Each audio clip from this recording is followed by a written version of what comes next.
Hola, ¿qué tal? Deseo que te encuentres bien. Quiero compartir contigo un tema muy importante para el cristianismo. Lo encontramos en Hebreos 11, versículo 1. Es pues la fe la certeza de lo que se espera, la convicción de lo que no se ve. ¿Qué es la fe? Parafraseando Hebreos 11.1, encontramos que la fe es estar convencidos de lo que aún no es, pero tenemos la plena seguridad de que llegará. La Biblia nos indica, por ella, por la fe, alcanzaron buen testimonio los antiguos, es decir, que fueron justificados delante de Dios para salvación. También por la fe, entendemos haber sido constituido el universo por la palabra de Dios, de modo de lo que se ve fue hecho de lo que no se veía. Romanos 4:17 nos ayuda a entender esto. Dios llama a las cosas que no son como si fuesen, pues nuestro Dios, que es todopoderoso y que es creador, al hablar su palabra, crea todo. La palabra de Dios tiene el poder de hacer todo desde la nada. Las cosas que ahora son, fueron traídas de entre lo que no era, porque esa palabra es vida, está viva. Génesis 1 nos muestra que Dios creó todo con su palabra al hablar.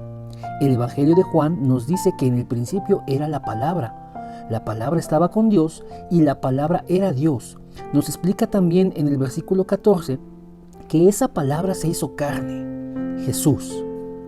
Colosenses 1 nos indica que Jesús es la imagen del Dios invisible, el primogénito de toda creación, porque en Él fueron creadas todas las cosas, las que hay en los cielos y las que hay en la tierra, visibles e invisibles, sean tronos, sean dominios, sean principados, sean potestades, todo fue creado por medio de Él y para Él. Por otro lado, Hebreos 1 también nos muestra que Dios habló antes por medio de sus profetas, pero ahora nos habla por medio de Jesús, quien es heredero de todo y por quien asimismo hizo el universo, el cual, siendo el resplandor de su gloria y la imagen misma de la sustancia de Dios, es quien sustenta todas las cosas por la palabra de su poder, y quien purificó nuestros pecados al entregarse a sí mismo, constituyéndose como el poder de Dios.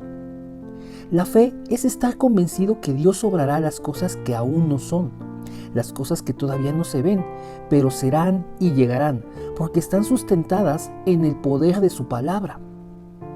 Entonces, ¿para qué nos sirve la fe? ¿Qué utilidad tiene la fe para nosotros? La fe es para que conozcamos a Jesús y su obra como el Cristo, la obra que nos habilita para creer en Él, en lo que Él ha ganado en esa cruz, y entonces alcanzar buen testimonio, ser hallados delante de Dios sin culpa del pecado, reconciliados con Él y libres de Satanás. Lo único que se puede llamar fe es creer en Jesús. La palabra que se nos ha dado desde Génesis hasta Apocalipsis es el testimonio de Dios acerca de la obra de Cristo. Es el testimonio más fiel.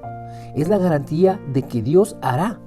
Por tanto dice, así que la fe es por el oír, y el oír por la palabra de Dios.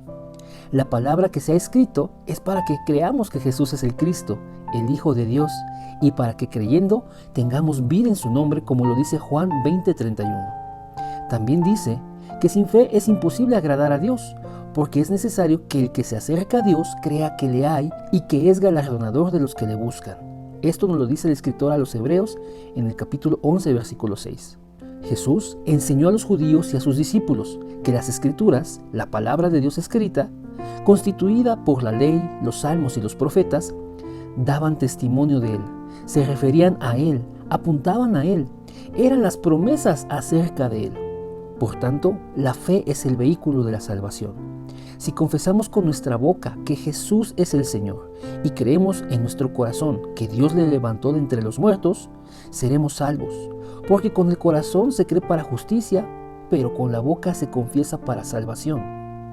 También la palabra nos indica lo siguiente, que todos los que le recibieron, los que creen en su nombre, les dio potestad de ser hechos hijos de Dios, los cuales no son engendrados de sangre, ni de voluntad de carne, ni de voluntad de varón, sino de Dios. Dios ha usado a muchos hombres y mujeres en diferentes épocas para que tengamos certidumbre o garantía de que Él está obrando a nuestro favor y llevándonos hacia Él por medio de Cristo. Lo podemos ver en Hebreos 11 del 4 al 40. Son conocidos como los héroes de la fe. Por tanto, nosotros también, teniendo alrededor nuestro tan grande nube de testigos, todas estas personas que habla Hebreos 11. Despojémonos de todo peso y del pecado que nos asedia, y corramos con paciencia la carrera que tenemos por delante, puestos los ojos en Jesús, el autor y el consumador de la fe. Jesús es este autor y consumador de la fe. ¿Qué es lo que hará Dios con nuestra fe entonces? Es que Dios nos está aguardando para efectuar su salvación. El apóstol Pedro expone lo siguiente en su primera carta. Ustedes son guardados por el poder de Dios mediante la fe, para alcanzar la salvación que está preparada para ser manifestada en el tiempo postrero. También dice que nuestra fe será sometida a prueba, que es mucho más preciosa que el oro, el cual, aunque siendo perecedero, se prueba con fuego. De esa misma manera nuestra fe es probada, pero será hallada en alabanza, gloria y honra cuando se manifieste el Señor Jesús, a quien amamos sin haberle visto, en quien creemos, y aunque ahora no lo vemos, nos alegraremos con un gozo inefable y glorioso, obteniendo el fin de nuestra fe, que es la salvación de nuestras almas. La fe es la única vía para conocer a Jesús y su obra. Que el Señor te bendiga.